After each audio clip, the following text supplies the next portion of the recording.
Okay guys, so let's talk about what I had planned to talk about yesterday before our Zoom had to be canceled. So let me explain that a little bit first. So the Zoom was all set up, ready to go, and I was doing a test run with Amanda Rooksbury and Turner Royal. Amanda was able to get into a Zoom, but Turner was not. And so we quickly figured out that if you didn't already have the app downloaded, Amanda said that she didn't have it downloaded, so I'm not really sure what happened, but Turner's kept telling him that he had to download the Zoom app or extension.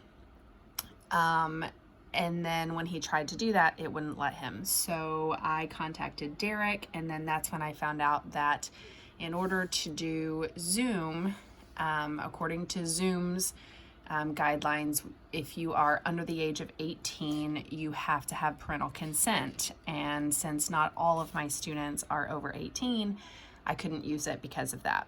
I think we could have gotten parental consent, but what our administrators decided to do instead was set us up with Google Meet, because that does not require parental consent, and then they could download that for everybody in the entire district. So that's the new plan. That's what we're doing. So I'm kind of working with that, and tomorrow we will meet via Google Meet, and I will send out the login information and how to get connected with that tomorrow morning. And we'll just plan to meet tomorrow at 3, just like we had normally, no, at 2 o'clock, 2 o'clock like we had normally planned. So I'll send all of that information out tomorrow morning.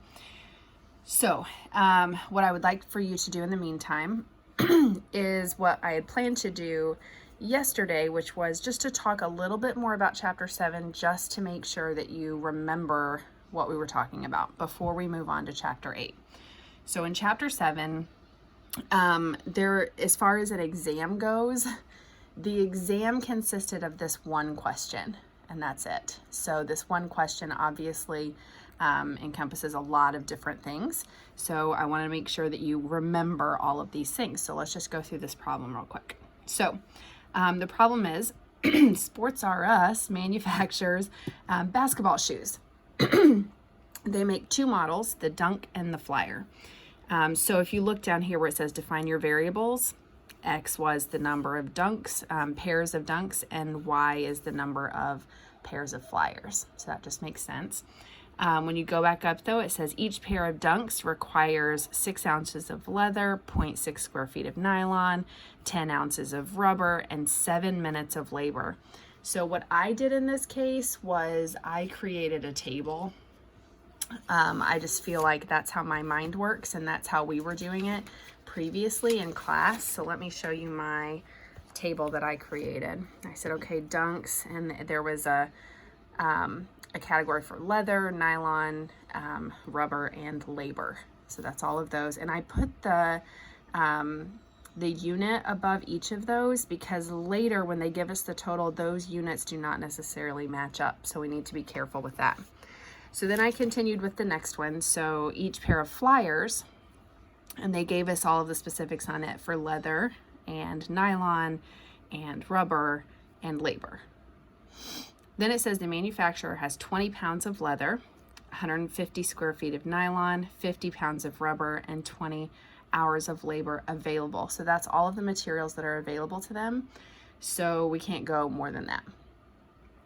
So then they go on to tell us the profit. So the profit per pair of dunks is $16 and the profit per pair of flyers is $24. So when I looked at this table that I created, if you look at the equations that were written here, so first of all, the number of pairs of dunks and the number of pairs of flyers cannot be negative. You can't have a negative pair of shoes. So that's why X is greater than or equal to 0 and Y is greater than or equal to 0. So that was just kind of a constraint. The other thing that they pointed out was that we needed to maximize this. So if you looked, they gave us in the problem this information right here. So 16X plus 24Y, because 16 for the dunks, 24 for the flyers, that's going to maximize my profit. Okay, So then I came up with these equations. So this is where you guys kind of struggled on and off. When the reason why I made a table that looks like this is because we had to, or if you remember back, we had to think about this vertically. So I need to think about everything that's happening with the leather all at one time, and then everything that's happening with the nylon all at one time, and so on. So this first equation right here, 6x plus 8y, is less than or equal to, this is actually 320. But where does that come from? It comes from 8 for leather for the dunks. I'm sorry, 6 for the leather for the dunks, 8 for the leather for the flyers. So that's where your 6x and your 8y come from. And then that cannot exceed, it has to be less than or equal to the amount that I have overall. Well, I had 20 pounds, they told me. Well, all of this previously was in ounces, so I had to switch that. So 20 pounds, there's 16 ounces in a pound. So if I multiply those two, that's really 320. And you can ignore this stuff underneath for right now. I'll explain that in a minute. So the second part, this right here is my nylon equation or inequality. So 0.6 for the dunks, 0.4 for the flyers, and then 150 was in square feet, so was the previous things they gave us, so all of that can just stay 150. This one required a conversion again also. It was in ounces, so I needed to switch that from pounds to ounces, so I multiplied by 16 there. And then the last one was in labor. Both of these were in minutes, but this total was in hours. So we had to take that times 60 to get our total minutes, which was 1,200. Okay, so that's where all of those constraints came from. That's where my maximize came from. That's where my variables came from. So hopefully all of that kind of makes some sense. Once you have all of that information, you really need to graph it. So this graph was obviously cut down a little bit. This is Mrs. Wilson's key. So it's not mine, but mine looked very, very similar to this. So it's cut down a little bit, but there's the lines that were created, and all of them would have been shaded below, except for x is greater than or equal to 0 and y is greater than or equal to 0. So that one would have been shaded this direction. This one would have been shaded up. So that meant that this section right here is where all of those overlapped. So this small triangle right here. So getting into the questions that they're wanting answered. So first of all, how many pairs of each type of shoe should the company make to maximize profits? So if I'm looking to maximize profits, I'm looking at this right here, which means I need to look at my overlap, those intersection points. So I should really be looking at 0, 0. This intersection point, we were counting by tens here. So this is 0, 40. And this one is 53 1/3, 0, which was kind of a terrible spot, but it is what it is. So I would have taken those 3 points and plugged them into that maximize equation or expression. So each of those plugged in, this one gave me 0. Obviously, if you buy 0 dunks and 0 flyers, you're gonna make $0. So same thing here, 0 of your dunks, but 40 of your flyers gave us $960 for a profit. And then the last one, 53 1/3 of the dunks and 0 of the flyers gave me $853 1/3 as a profit. So maximized, $960 was the maximum profit. So when you look down here, that was her explanation. 0 pairs of dunks and 40 pairs of flyers would achieve a maximum profit of $960. Okay, so then the second part of this, are all of the supplies used? So let me go back for a second. When we graphed these, that's what all of this work up here was, just getting those into a slope-intercept form of an equation. That's what we did up there. You could have graphed it using intercepts if you wanted. So just saying, well, if x is 0, what happens? If y is 0, what happens? And put those on the axes. That's actually how I did it.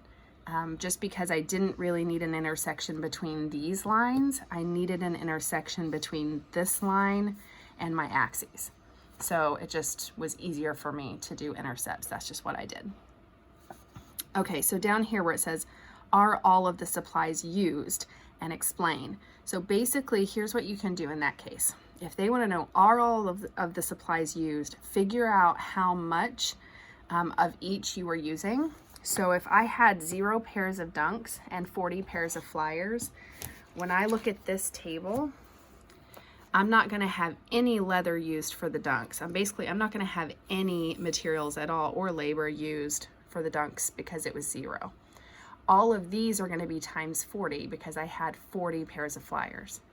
So if I take those, each of those, multiply them by 40, and then take them away from the total. Make sure though that your units are the same. So I still need to think of this as my units being in ounces for leather. The other way that you could have done it is went back into your equations up here and said, you know what, X is 0, Y is 40, and then solve this inequality. Either way, it's going to give you the same answer. So it came out to all of the leather would be used. There would be 134 square feet of nylon left in the end. There would be 320 ounces or 20 pounds of rubber left. And then there'd be 14 hours of labor left. So that's the basics of that problem. It was a pretty hefty problem. There was a lot going on there. But that's really what chapter 7 covered. That was all of chapter 7. So all of it in one problem, why not? It did take a lot of time to do that problem, but it's a good problem to cover it. So hopefully that gives you a quick reminder of what chapter 7 was about.